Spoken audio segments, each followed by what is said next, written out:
Good morning children, Rohana ma'am here once again. After a long time I'm coming back with a video class since this was all Christmas, holidays and all that stuff. So from today we start a new class for the 3rd standard. So before proceeding, I'll wish you all a very happy and a prosperous new year. I pray that all of you all stay healthy and active like you all are usually. Be safe and keep studying like how other, continue with your classes. Now today I'll be taking the class for 3rd standard, that is lesson number 5, that is on Kittur Rani Channamma. It's a lesson. With this lesson children, it will be coming for your FFO exams. So I'll just read out. I still know children that you all have not got your textbooks. The 3rd standard children have not got the textbooks. So I'll just read out the lesson and whatever has to be studied, I'll be giving it to you on the board. Fine. So I'll read the lesson to you and then we'll go to the words meaning that is written on the board. So Kittur Rani Channamma. We got freedom on 15th August 1947. Many of our great leaders fought against the British rule. Some of their pictures are given below. So now children, these are the pictures of our leaders that fought for the freedom. You know how there are many freedom fighters. Because of them only we got independence in 1947. So like pictures, if I can show you Gandhiji's picture, you know who Mahatma Gandhi is. Then we have Bhagat Singh, Subhash Chandra Bose.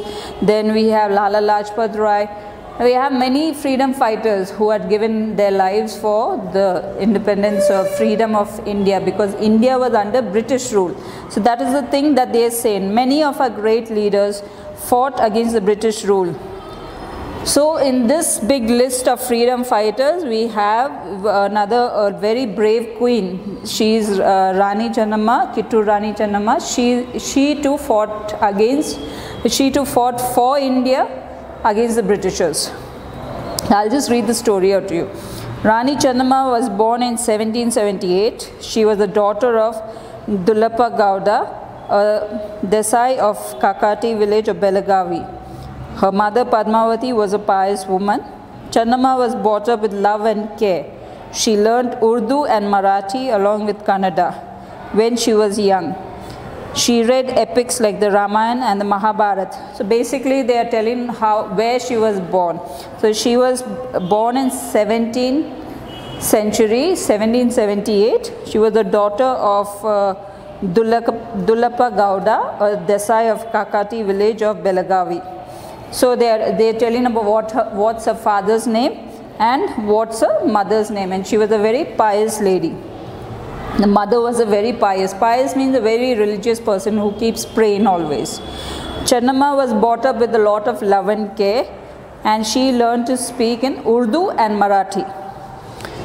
She read big books like the Ramayana and the Mahabharata, and she also read different books of the Vachanas. Vachanas are Sanskrit shlokas that are written in books. So these are readings, or you can say tellings by great people, that is there. So she used to read a lot. Channamma learned shooting and horse riding. So she was a very bright girl. She used to read a lot. She learned horse riding. She learned shooting and all that stuff. Whatever she could master, she started mastering. She was bold and intelligent. The wise men said Channamma will become a great queen, and that became true. So seeing that she was very active in all this, she was a good reader, she was a good shooter, she was a good, she learned horse riding. So these are sports which only the male members used to do in olden days. But she, being a female, being a girl, she went forward and learned all the shooting, to go to school to study, and girls used to be kept at home. But Channamma,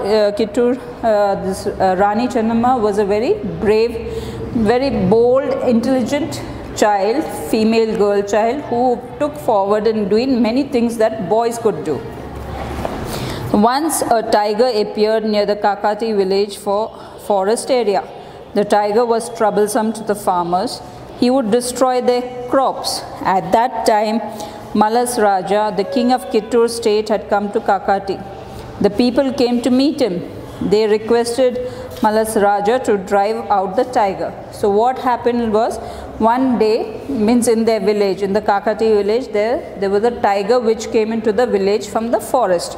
So the farmers were very troubled because the tiger was going around spoiling their crops and all that stuff. The farmer was very troubled. So what the farmers went and requested to the king, please come and drive out the tiger, or to shoot it down, or to do something. They wanted the tiger to leave from there. So Malas Raja is the king of Kittur state. That time he had come to this village. So the farmers went and requested him to chase away the tiger from the village. Along with some soldiers, Malas Raja set out into the forest. He was a skilled hunter. So he being a king, obviously he was a very professional hunter. He could hunt. So skilled means a person who is very much like, you know, they are very good at their things what they do. So that is called skilled. He chased the tiger in the forest. Suddenly the tiger disappeared. On the other side, Channamma rode a horse behind the tiger. Finally she shot him with arrows. 2 arrows pierced his body.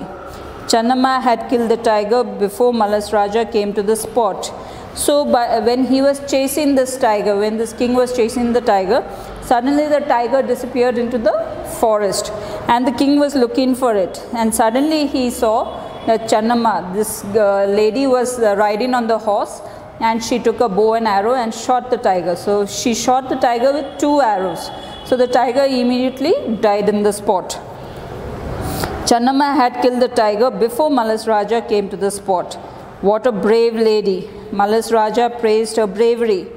He married Channamma because of her valor and beauty. So what happened was, Malas Raja was very impressed by seeing this lady shooting a tiger while riding a horse. While riding a horse, she shot the tiger with 2 arrows, and the tiger died on the spot. So he was very much impressed by this lady who was while riding, shooting also. So he praised her for her bravery, and he married her because she was very brave and also beautiful. So he went and he married her. Her fight against the Britishers. Now we say about her fight with the Britishers. Channamma was patriotic. Patriotic means a person who loves a country. You love your own country means you're a patriotic person.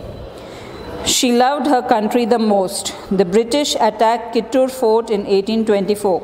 But now Kittur Fort is a kind of a place which guards the village or the area where people stay. It's a huge rocky building where soldiers stand on it and guard the area where people stay. The Britishers attacked Kittur Fort in 1824. She fought against the British bravely. She killed a number of British soldiers. So while she was fighting with the Britishers, she killed many soldiers. She won the first battle, but in the second battle she was caught and imprisoned. So while fighting against the Britishers, the first battle she won it. The queen won it, but the second battle she lost and she was imprisoned. Imprisoned means she was caught and put into jail. She was kept in the Belhongal jail. There she breathed her last on 2nd February 1829. Her name was written on the pages of our history. Every Indian remembers her. So she was kept in Belhongal jail. The Britishers kept her in jail, and then when she took her last breath, it was on 2nd February 1829. So basically a small story about this very brave and valiant queen, and here how she fought against the Britishers. So this, children, is just a story which I just read out to you, is regarding Kittur Rani Channamma. And now I'll come on to the words meaning. Over here, this, you children, you have to write it in your classwork note. I will read it out to you so that you get to know what's written on the board. If the board is not visible to you, I'll just read out it to you again. This is words and meanings. Please write it in your English classwork note, lesson number 5, Kittur Rani Channamma. Okay. First one is the word pierce. P-I-E-R-C-E, pierce. Pierce means, children, to make a hole with a sharp pointed object. Have you all seen arrows, children? Arrows, they have a sharp edge. So when you take a bow and you, like, you throw the arrow with the bow, like when you shoot the arrow with the bow, it is having a sharp pointed edge, and it can go and pierce anything. It can pierce skin, it can pierce trees. It makes a hole. It makes a hole with, like, to make a hole with a sharp pointed object is called pierce. Pierce. I'll read it once again, children. Pierce means to make a hole with a sharp pointed object. The second word is battle. B-A-T-T-L-E, battle. Battle means a fight between two armies. A fight between two armies. When two armies fight, you say, like, China, India, Pakistan, India. Like when you speak about two armies, they are fighting at the borders. So you say a fight between two armies. That means a battle. Then you have valor. Valor means a great courage, great strength, a great courage to do anything. Valor means great courage. Fourth one, patriotic. Patriotic means, like I told you, loving one's own country. When you love your own country, you are called as a patriot or a patriotic person. Fifth one is pious. P-I-O-U-S, pious. Pious means deeply religious. Children, you might have seen your grandparents, they are always praying. So they once, when they finish all their duties, they sit and pray. So they are deeply religious people, or priests, or monks, or whatever. They are deeply pious people, deeply religious. They pray to God always. Sixth one, imprisoned. Imprisoned. Imprisoned means kept in jail. Like when the robbers, you've seen thieves, robbers and all, when they're caught by the policemen, they are kept in jail. So they are imprisoned in jail. The seventh one, destroy. Destroy means to spoil or ruin. Spoil something. Now if you build a house with small bricks, with your Legos or whatever, you build something, and your brother or your younger sister comes and breaks it, so that is destroy. They destroy the whole thing. Whatever you have made or whatever you have done is destroyed by some other person. Spoil. Eighth one, breathed her last. Breathed her last means she died.